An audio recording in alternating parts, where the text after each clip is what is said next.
naye uJesu lapha emthonjeni. Lithi iBhayibheli wagijima wangena emzini. Malithi emzini alisho a house, but lisho i-city. Wangena emzini. Wamemeza igama elithi ngibonizani nibone indoda. Ethi ngibonile okutshele bona. Sakubonani bazalwane? Wenzani lo wesifazane? Ufakaza ngento ayibonile nento ahlangane nayo. Okuyinto ebalulekile kithina sinjengamakholwa noma singamakholwa ukuthi mawusuhlanganile naye waba ne-encounter naye uKristu Jesu, kubalulekile kakhulu ukuthi ungathuli naye indaba, ukwazi ukuxoxela omunye ngaye noJesu nemisebenzi yakhe ayenze kuwe. Nginayo into ngihleli lapha phansi ukuthi ngempela mangase kuthiwe sibheka umsebenzi uJesu awenzile ey'mpilweni zethu,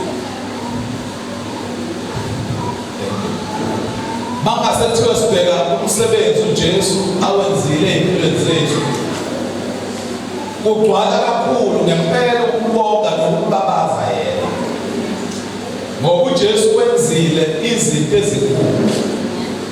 Kulamasonto ambalwa adlule sike sezwa kuthiwa kugcwatshwa omunye obephethe iqembu ley'gebengu ngapha. Uma ngibuka iprogram yokugcwala ngithola ukuthi wafundaphi, ngathola ukuthi isikole afunda kusona kuyi-high school yakhe isikole afunda kusona u-4 no-5. Ngaphuma nento ethi uma afunda, as much as sifundele iy'khathi ey'qhelelene kakhulu, kodwa sona isikole ngafunda kusona. Uma isikole ngafunda kusona sikwazi ukukhiqiza umuntu owuhlobo olunje, cha okwangokumbonga ukuthi ungophulile. Haleluya bazalwane. Ungophulile emlonyeni womubi. Siyezwana bazalwane? Ngoba isitha lithi iBhayibheli siyabonga njengengonyama sifuna esizomgwini. Ngasala nento ethi uma isikole ngafunda kuso sikwazi ukukhiqiza igenge ekhalwa ngayo phakathi kanje, cha umuntu wasinda. Ngihleli ngiyacabanga ukuthi ngoDisemba umangaliso lo wami uzobethi 21.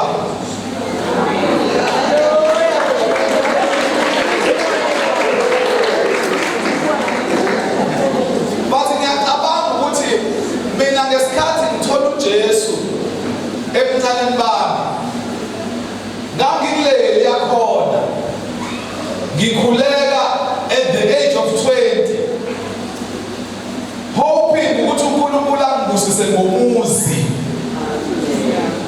ukuze ngihlale kuwo noma wabomzalayo nomndeni wami. And at the age of before 21, I still remember phone call yabameli bakaStrauss bengifonela bethi woza uzosayina.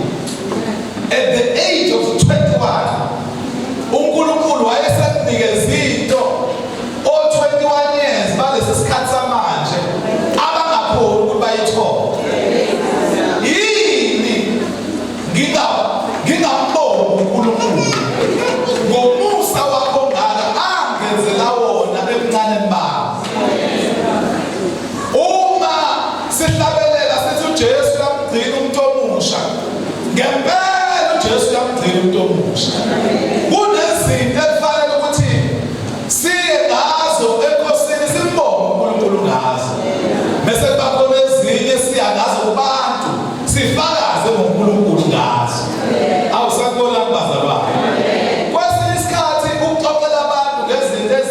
uNkulunkulu akwenzele zona akusikona ukuphakama kodwa kuwufakaza ngaye ngoba kubalulekile bazalwane ukuthi singayeki ukufakaza ngaye.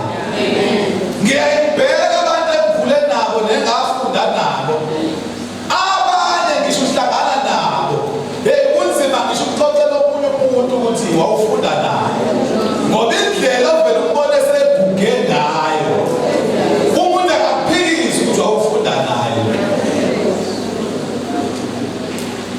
Ngisho uyabheka umuntu ngisho ubuso bakhe uyabona umuntu akayeshawa yini esizini ekutheni singabi namaxeba abanye abantu abanawo emnyango ley'kha abantu abanazo uKristu uJesu ukushesha samukela uJesu abe yinkosi nomsindisi. Bazalwane khona umehluko phakathi komuntu owamukela uJesu nomuntu ongamamukele. Into engibonga ngayo uNkulunkulu ukuthi unkosikazi wami lo esiqeda nayo 22 years ngoDisemba akanayo umawengane yami omluyisayo. Akinabheki mama olwisa unkosikazi wami. Yini ngoba ngoJesu ekhaya mama. Hayi bazalwane asikwazi ukungafakazi. Ngomuso omkhulu kangaka asenzele wona. Awusakona bazalwane. Umuntu nomuntu okhona kule ndawo angaxoxela into ayenzele uJesu efika ekholweni. Namanje akaxoxela into uJesu asamenzela yona. Ngoba khona isikhathi la efanele ukuthi singathuli ngezinto uJesu asenzele zona. Omunye umuntu angazathi mina anginayo imali yokubeka itende elikhulu yokumisa ivuselela. Hayi mntaka baba ukuxoxela lokho aseduze kwakho ngomsebenzi omuhle uJesu awenze kuwe. Ngakujwayele ukuthi ngidrive kuqala ngiyele kwamashu la engakhulela khona. Abafana engangikhula nabo ayengibona ukuthi isimo simbi kakhulu kubona. Ngizothi uma ngifikile ngizwe ilona loyo angicele ukuthi urayini angicele ishumi. Hayi ubona ukuthi isimo simbi badonsa kanzima baye. Manje ngalana mina uJesu sewangenza ngathi ugezegezeka ngisho ukugezeka.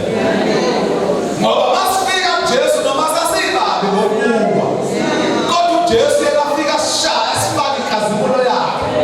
Udina usawukhazimula nje kanti wena wawumbi ngokuwa. Hayi kumnandi bazama ukuhlala uJesu.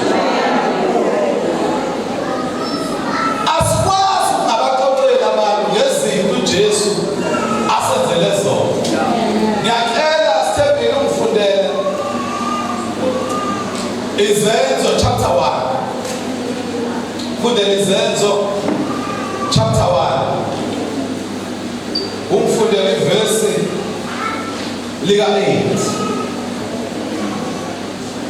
Kodwa lizakwamkeliswa amandla umoya ogcwele esefikile phezulwini libe ngofakazi bami eJerusalema naseJudiya lonke naseSamariya kuze kube sekugcineni komhlaba. Uma sesamukela uJesu waba yinkosi nomsindisi uthi uJesu kuza umoya ogcwele. Lithi iBhayibheli uma umoya ogcwele sefikile kithi into yokuqala umoya ogcwele ayenzayo umuntu mayesefikile ngempela uthi uJesu nibe ngofakazi bami. Awusakholanga bazalwane. Uma sasikholwa ayikho into ebaluleke njengokuthi sibe ngofakazi. Sifakaze ngomsebenzi uKristu Jesu awenzile kithi. Nikhona bazalwane. And lithi iBhayibheli nifakaze eJerusalema. Uma ekhuluma ngeJerusalema ukhuluma ngendawo ebekade bekuyo ngaleso sikhathi ekhuluma uJesu.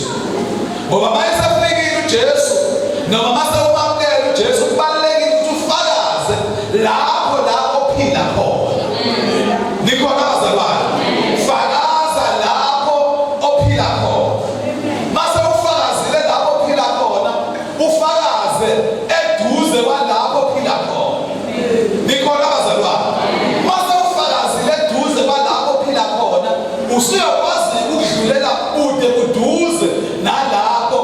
uzophila khona. Ngoba indaba yokufakaza iqala la okhona. Nikhona abazalwane. Idlulele eduzane kwala okhona. Bisidlule andube ifinyelele emhlabeni wonke jikelele. Manje kuyasiphoqa njengabazalwane abantwana bakaNkulunkulu ukuthi asingayeki ukufakaza ngoJesu. Ayanikho namhlanje. Amen. Asingayeki ukufakaza ngoJesu. uJesu uthembe thina. Amazulu athembe thina emhlabeni ukuthi thina sizofakaza ngoJesu. Ithina sizomemezela lezi ndaba ezinhle. iBhayibheli libeka phakathi ukuthi thina singamanxusa. Amen. Amen. 2 Corinthians chapter 5. Basekorinte lesibili isahluko sesihlanu. Cela ukufundele sithembeni uverse 20 wakho. 1 Corinthians chapter 5 verse 20. Ngakho singamanxusa kaKristu ngokungathi uNkulunkulu unxusa nathi. Siyalincenga esikhundleni sikaKristu sithi buyisanani noNkulunkulu. Lithi iBhayibheli thina njengabazalwane sesikonvertiwe, thina sesiyakholwa, sesisindisiwe. Lithi ke singamanxusa kaKristu. Lithi okungathi uNkulunkulu unxusa ngathi. Ngamanye amazwi, njengoba sisemhlabeni umsebenzi wethu siqashiwe, siqashwe ezulwini, siqashwe emazulwini, siqashwe uNkulunkulu ukumrepresent uNkulunkulu emhlabeni. Sakubona abazalwane. Ngoba masikhuluma ngenxusa, inxusa lezwe lisuke lirepresente izwe kulelo lizwe lelo elisuke likulona. Hallelujah. Ngiyazi ukuthi kulezi zinsuku indaba esematheni indaba yokuxoshwa kwenxusa lase-South Africa exoshiwe eMelika. Akithi bazalwane. Ukuxoshwa kwaleli nxusa baphathe kabi kakhulu abantu base-South Africa. Noma ngabe inhlangano akuyona lo muntu awuhambisani nayo, kodwa ukuxoshwa kwakhe usihlukumeza sonke ngoba uxoshwe izwe lethu laphaya. Nikhona abazalwane? Laphaya eMelika kuxoshwe izwe lase-South Africa. Yingakho-ke wazi kahle kamhlophe ukuthi uma kuthiwa lowa muntu represent izwe lapha eMelika, ukukhuluma kwakhe fanele kube ukukhuluma kwezwe lethu lase-South Africa. Well, ngiyazi ukuthi abaningi bethu asihambisani mhlawumbe lento ayishilo lapha eMelika lexoshisiwe. Nikhona abazalwane? Ngoba iningi lethu sizwana kakhulu naleli lizwe leli lakwa-Israyeli. Sakubona abazalwane. Kodwa khona kunjalo loya muntu uberepresenta izwe lethu lase-South Africa. Nathi-ke lithi iBhayibheli sirepresenta izwe. Ngamanye amazwi emhlabeni ohlukumeza wena uhlukumeza izwe lala uqhamuka khona. Nikhona abazalwane? Uma khona umuntu emhlabeni okuhlukumezayo akucasuki wena phela, mhlawumbe wona udinga, mhlawumbe awucasuki, kodwa amazulu wona ayacasuka ngoba ilona zwe elithumile ulirepresente emhlabeni. And ibalulekile sazi ukuthi uma inxusa laseMelika lithunyelwa eSouth Africa ukurepresenta iMelika, la eSouth Africa noma irandi kungathiwa lishone phansi kangakanani, kodwa inxusa lona aliholi irandi. As much as liphila la eSouth Africa, as long as laseMelika lihola ngamadola. Nikhona abazalwane? So uma umnotho wase-South Africa alikhathazeki lona ngoba izwe lala eliqhamuka khona umnotho wakhona usalokhu umile njalo.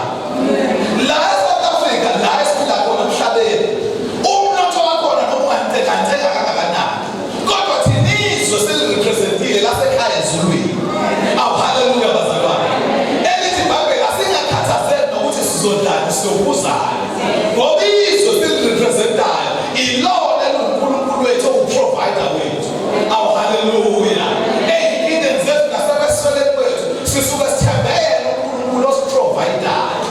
Yingakho kubalulekile uma sikuleli zwe, haleluya, leli zwe leli esingazohlala kulo impilo yethu yonke, sizohamba sodlula sizohamba sihlangabeze uJesu emafini sobuya ukuthi sizophila kuyona leli kodwa njengamanje izwe selirepresentayo izwe lasekhaya ezulwini efanele masiphila la kuleli izwe sixoxe kakhulu ngaleli izwe selirepresentayo masiphila la emhlabeni asikhulume kakhulu kubantu ngaleli izwe selirepresentayo nathi la eSouth Africa sike sadima kakhulu eminyakeni edlule singasuka yinxusa lasemelika la eSouth Africa elasithatha kakhulu nomhlaba likhona abazalwane yakhumbula bazalwane kodwa lona lalingenandaba ngoba lithembe imelika okuyizwe alirepresentayo ukuthi ngisho kungathiwa kuyabika iSouth Africa nemelika singakhala ngaphansi ngenxa yophiko labo lezempi awusakubonanga bazalwane so noma ngabe yini ekwenzakalelayo la emhlabeni noma ngabe yini ekusabisayo kodwa mkhulu ongakithi kunalosezweni haleluya ingakho masazi kahle kakhulu ukuthi singamanxusa umsebenzi wethu kuyidlulisa lezi ndaba ezinhle sizame ngayo yonke indlela ukuthi abantu abaphila emhlabeni babuke izinto barizine ngendlela thina esirizina ngayo izolo kade ngisemgcwabeni lapha yakwaMasha umgcwabo womunye ukholile okade thwathwa one thing ebengiyithanda ngale nsizwa bengithi mangifika mhlambe kuneshift yabo lapha e-church office uzobabiza bonke athi zano nangifundisi sicela usikhulekele ayikho into eyinkinga njengokuthi uma abantu bethi khuleka wena ungafuni ukukhuleka ngoba kufunakala sibe namahloni ngaleli vangeli manje bengifika ngempela ngibamise nangempela ngikhuleke ngidlule the way ade mangiqhamuka engirespecta ngayo bebiza ngopastor athi mfundisi umbone sho ngithukile izolo mase kukhulunywa labathu umnyango wesonto akawazi ngithi nawo lo muntu lo bengitshela ukuthi umzalwane ngakhola kanti umnyango akawazi wesonto yini into ukuthi emuseni senze abantu esiphila nabo bagcina becabanga ngendlela esicabanga ngayo ukuthi ukuze uqala usuku kufanele uqale emthandazweni awusakubona bazalwane ngoba le uma sesikhona ukuthi uJesu lapha naJohn chapter 17 uthi baba bagcine labo ngiphe bona akuthi akukhulekeli ukuthi ubasuse ezweni kodwa bagcine bekhona ezweni why uJesu ufuna sigcine sikhona ezweni ingoba siyasebenza sihleli siyanxusa sikhuluma indaba ezinhle sidlulisa indaba ezinhle siconvert abantu abaphila emhlabeni bacabange njengathi barizine njengathi awusakubonani bazalwane so fanele singabe nawo amahloni ngaleli vangeli fanele sazi ukuthi sinomsebenzi sine-responsibility as abantwana bakaNkulunkulu esihlalele emhlabeni nawumfundele Romans chapter 1 verse 14 kuya 16 sine-responsibility esihlalele emhlabeni ukudlulisa lezi ndaba ezinhle ngisho emasontweni uma kuthiwa abantu abafakazi cha ugcina umuntu eseme ngaphambili eseshumayela nje ubonze yakusebonako ufakazi usethole nje ithuba lentshumayelo encane kanti ukufakaza nokushumayela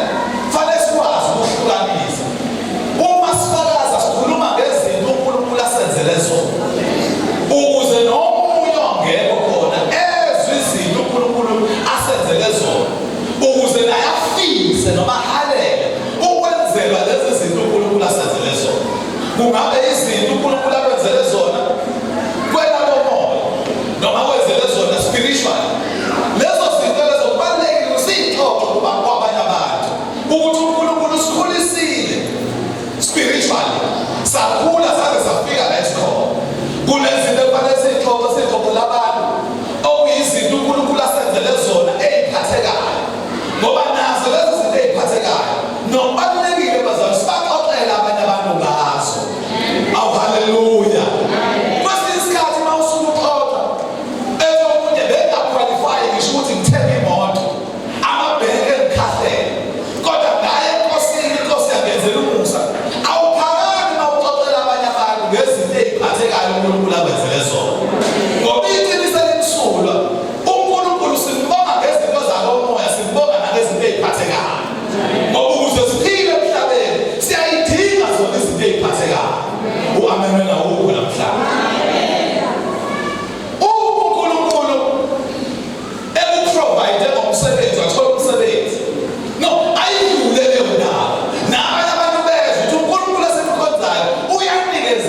umsebenzi.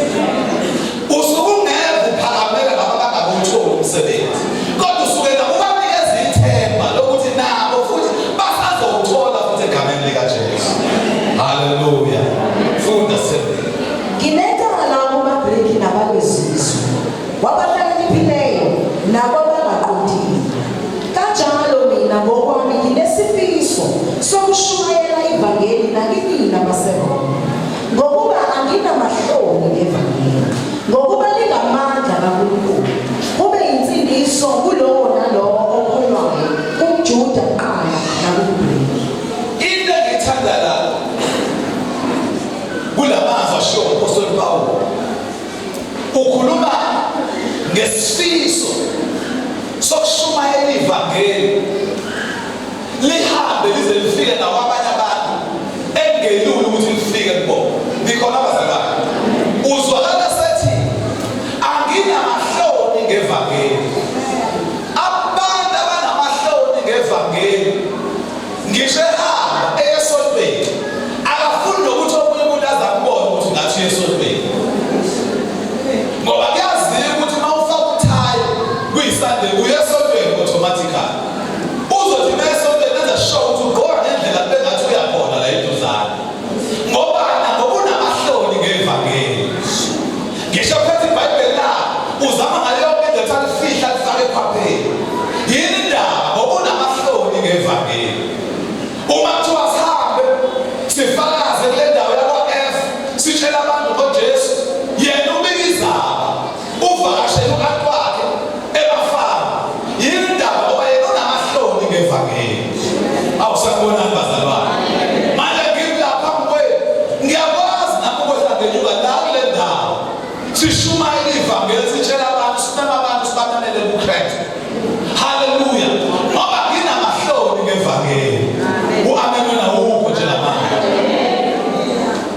U-amen wena ngathi nginamahloni ngevangeli. I know ukuthi ebudala indlela amakholwa agxekwa ngayo kube ngathi noma uyikholwa nawe ungagcina usuyiphika. Wake wayiphika uPeter ngelinye ilanga. Wayiphika wathiwa nawe uhamba nawe uJesu wathi ngibonanga ngayihamba.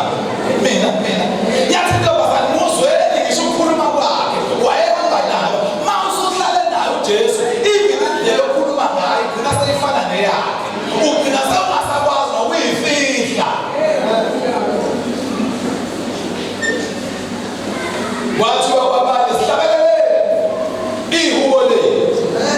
Bezwakala bekhala sisahlabela kanjani ihubo kaJehova endaweni yokuthunjwa na. Nginayo into ethi ukube kwakuthiwa mhlambe ngingabahlabela mangathi hlabeleleni khona ezweni lokuthunjwa nimdumise uNkulunkulu noma ngaluphi la enkhona, ngoba uNkulunkulu kufanele simdumise. Haleluya. Wena abantu abangamfuni or abamfunayo, kodwa thina simele ukumveza uNkulunkulu nobukhulu bakhe nobungakho bakhe. Abantu bayimele into yabo. Abantu bayimele into yabo ungahlangene nawo ugcina sewuhlangana nayo. Abantu bayikhuluma into yabo.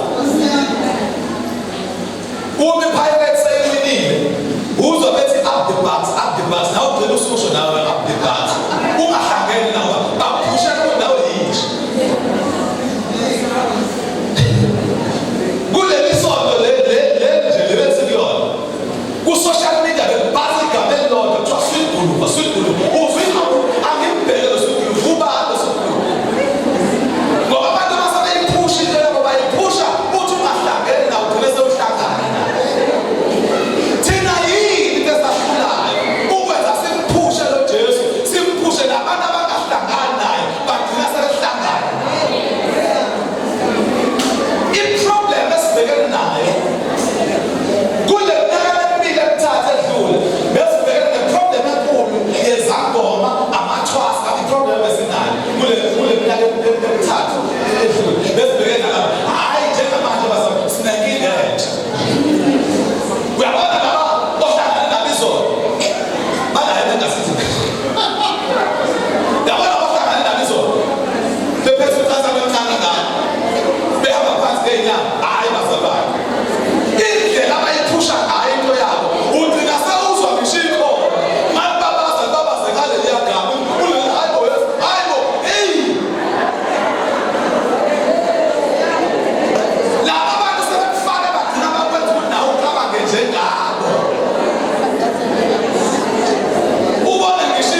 lemshado selavuleka lavuleka ngempela. Yini indaba? Ingoba siyakwazi ukucela into enkosini inkosi isenzele. Why thina sayiphusha into ethi uma kuphakanyiswa uyifake nawe kuyashada sonke. Ngoba na wenzela ukuthi noma umuntu abone ukuthi kuyaphilwa la. Kodwa wena uhamba ubhizi uhamba ufaka abantu abanethashana lemhlobo esithombweni nefanta.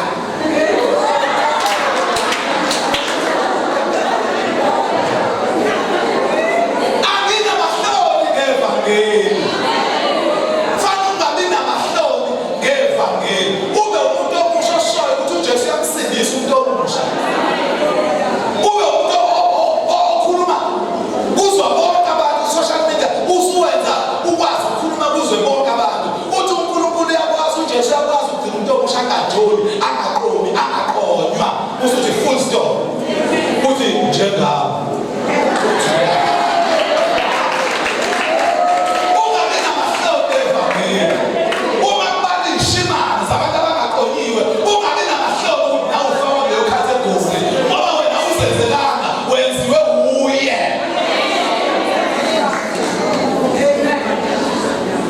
Kahle lesi sikhathi samanje, ukwazi ukutaka baba ukuthi wena iveli yakhe inkulu kakhulu mawungajobi. Oh yes, inkulu kakhulu mawungajobi. Hayi inkulu kakhulu mntaka. Uzungalimi uyibukele phansi. Inkulu kakhulu. Futhi yoba inkulu kakhulu mawuzongena emshadweni, uyinsizwa yakwenu. Uthi lo nkosikazi engene naye emshadweni, ngiyaqala ngqa ngomuntu wesifazane. Yoba inkulu kakhulu iveli yakho. Ungabi namahloni ngevangeli nezinto uKristu Jesu akwenzele zona. Ukusho mntaka ukuthi ngasindiswa ngiyi-teenager, angimazi umuntu wesifazane, ngiyoze ngihlangane naye emshadweni. Thina siyoqhamuka thina nobaba uCele, siqhamuke sesithi yilo. Uma bebukela phansi abantu obaba la, wena ume ngaleli vangeli, ume ngalo Kristu nawo. Uma sebekhala lena, sebethi umjolo uya. Uthi wena uJesu kodwa uyasizana. Awusakubonanga ekuseni. Sakubonanga bazalwane. 1 Peter chapter 3. Hey, umnandi ukholwa bazalwane. Iqinisele ebusuku ukuthi kukhona abasebenzi ukholwa kwaba yifashion. Khona sebenza ukholwa kwaba yifashion. Kodwa bazalwane, hayi bazalwane. Phela uma senza ukholwa kube fashionable, kusho ukuthi sidlulisa ngempela lezi ndaba ezinhle. There is a time la umuntu bongayo khona esontweni, bewumuntu ongazi ukuthi ekhanda kaphilile kahle la emnyama. Ngendlela amakholwa ayesenza indaba yokukholwa yaba fashionable nayo. Asimenze uKristu abe fashionable. Asikwenze ukukholwa ubonakala kuyinto eveli, ungakholwa ubonakala kuyinto engenaveli. Asithi njengoba sibheke ephasikeni, sikhuluma indaba ukuthi siyakholwa ephasikeni, siyolubuka usuku likaJesu wane nesiphambanweni zahlanza izono zethu. Umbuzo ukuthi mawungaye esontweni ngabe uthembeni. Kuhle balabo bezwa labo social media bethi ukube ngamngemzulu ngakuyoba yini. Cha, abantu beqhakambisa umzulu, nawe uqhakambisa uJesu kube ngamngelona ikholwa ngakuyoba yini. Ukube ngamngelona umakhi ufellowship omhlophe ngakuyoba yini. Funda. 1 Peter chapter 3 verse 13 to 15. Paul, ubani onganilimaza? Hey madoda. Uma nishisekela okuhle na? Ubani onganilimaza uma nongahlukumeza uma nishisekela okuhle na?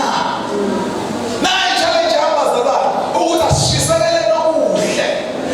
KuKristu Jesu kukhona izinto ezinhle zodwa. Ngingafakaza ngami ngezinto uJesu angenzele zona kungase emnyama. Ngiyeke ukufakaze ngami. Ngifakaze ngezinye insizwa engiyibonile khona la esontweni, zikhula khona la esontweni, ngaphinde kusemnyama. Nikhona abazalwane. Ngoba uJesu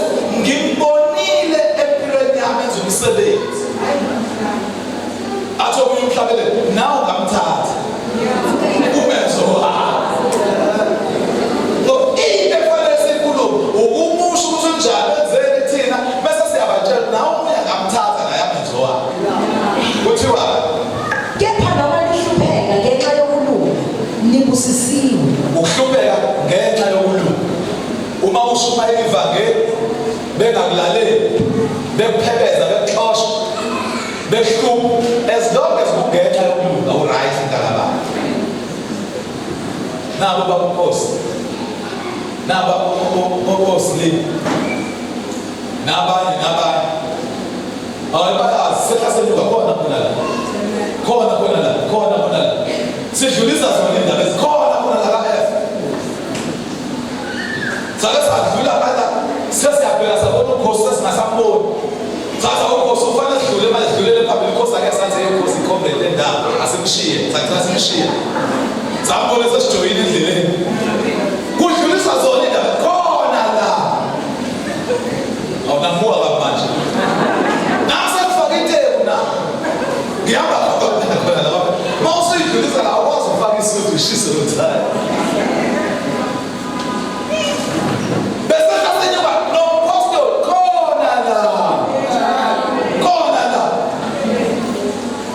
silandelana ngeyimoto kushawa amahuli simemeze sinikeza abantu abafika khona la noma ngabe uNkulunkulu uphakamisa kangakanani kodwa ungabi namahloni okudlulisa ivangeli khona la eJerusalem thiwa ningesabi ukwesabisa kwabo ningakhathazeki yes Lord kepha mgcweliseni uKristu abe yinkosi ezinhliziyweni zenu mgcweliseni uKristu abe yinkosi endlini kunezinto ongekwazi ukuzenza uma ungamgcwelisani uKristu waba yinkosi enhliziyweni into ephushayo ephambayo ukuthi idlulise lezi zinto 11 uKristu Jesu ombeke kuye enhliziyweni yakho thiwa nihlale ningabalungele ukubaphendula bonke abanibuza isizathu sethemba eliningi hayi bazalwane lithi iBhayibheli hlalani niredi alizwa yingakho kubalulekile uma uyikhona